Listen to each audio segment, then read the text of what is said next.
What's up everyone? I'm so happy to see you all back here on my channel. Today we're going to be doing a Fortnite playthrough. I'm going to show you some creative ways that you can get to number 1, whether you're doing solo or in a squad. And the purpose of this is basically to give you an idea of how to analyze your own playstyle, analyze how you're playing games, and thus be better at actually making them whenever you get to that point. So first up is maneuvering in Fortnite, and the first part of that is sneaking.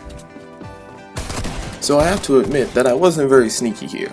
At least I started off that way and then I got caught. But even so, just by staying calm and collected, I was able to take out someone with the shotgun and his 2 other teammates who were all in a single squad with nothing but a common weapon. The biggest key to my success here was that the way the game's designed is if you're really paying attention, you can hear when people are walking or running, you can hear when they switch out their weapons or when they're reloading.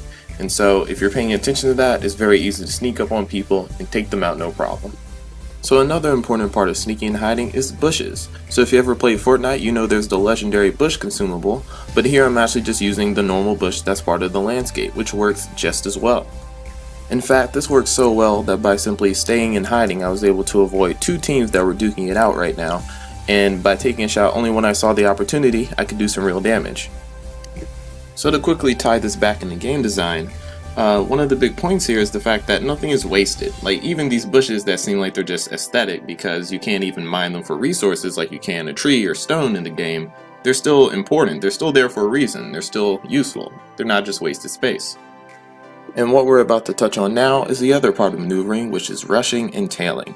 So the team I was shooting at earlier still thinks I'm over there. So I maneuver around them, and then by being really aggressive here, I build a ramp onto their little space, and they're real confined, and so it's easy to take them out with this fast firing submachine gun, and they don't know what hit them.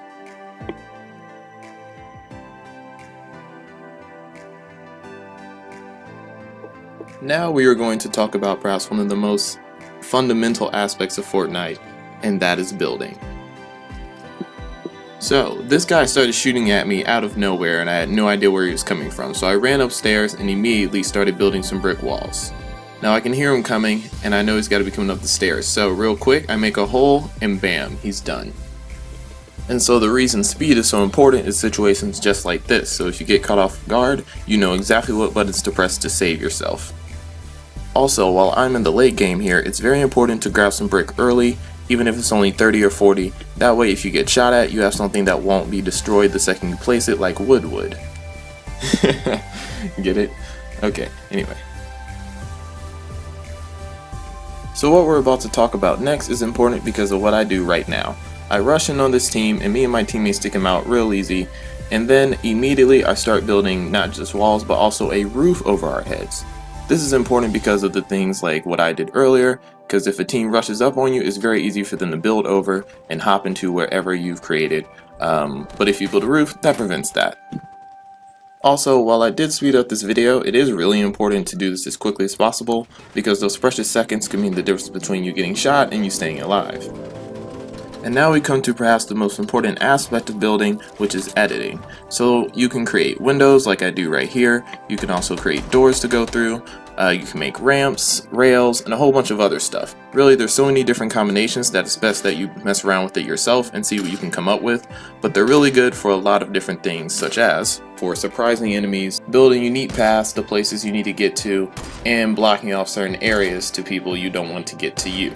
And one more quick note about editing, one of the best things about it is that when you edit something, you can see through the material, but your enemy can't. So it's really great for selecting edit and then just waiting and watching to see who's coming for you, building the window at just the right time, and then taking them out.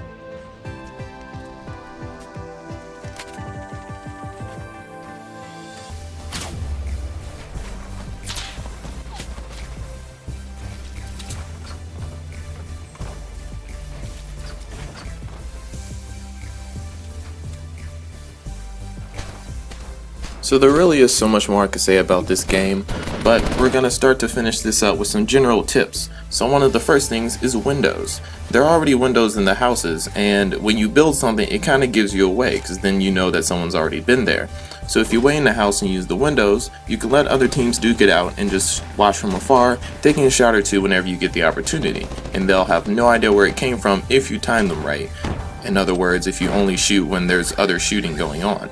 And then you can swoop in at the end, take out whoever is left, and collect all the loot.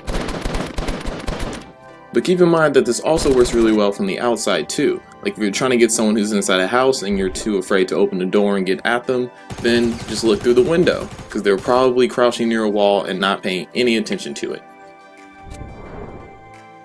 So here you're going to see me building this really crazy platform, and that's because you can hide inside of trees. I've seen a couple other players pull this off, but not very many and not very successfully. So for the most part, whenever you do this, you're going to want to destroy either by shooting or trying to edit out some of the stuff you use to get up there. That way no one can follow you, and no one's going to be able to see you unless they're even higher and looking directly for you. And so if you play your cards right and you time this in just the right way, it becomes a waiting game. So here you can see that I have got the perfect position because I can see two separate teams and the other guy is eventually going to rush over, making it very easy for me to take all of them out at any time that I find convenient.